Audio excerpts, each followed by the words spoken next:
আচ্ছা, সবাই একটু বলে যাবেন, একটি স্ত্রী কি শুধু তার স্বামীর কাছে শুধু ভালো থাকার জায়গা, ভালো খাবার, ভালো জামাকাপড় এগুলোই চায়?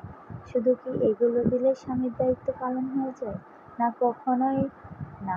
একজন স্ত্রী সবসময় চায় তার স্বামীর ভালোবাসা, যত্ন, একটু সময় তাকে বুঝবে, তাকে ভালোবাসবে।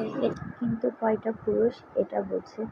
কিন্তু তারা কি কখনো এটা ভেবে দেখেছে, একটা মেয়ে তার বাবা-মা, তার ভাই-বোন, তার আত্মীয়স্বজন সবাইকে ছেড়ে তার সাথে চলে আসে, যাকে চেনে না, জানে না, যার সাথে কখনো দেখা হয়নি, তার সাথে সারাটা জীবন কাটিয়ে দেওয়ার জন্য। কিন্তু যখন সেই মানুষটাও তাকে বোঝে না, ভালোবাসে না, তখন তার কাছে এর থেকে বড় কষ্টের আর কিছুই হয় না। তখন সে বেঁচে থাকার আশাটাই হারিয়ে ফেলে। আচ্ছা, কি এমন হবে একটু ভালোবেসে বুকে আগলে রাখলে?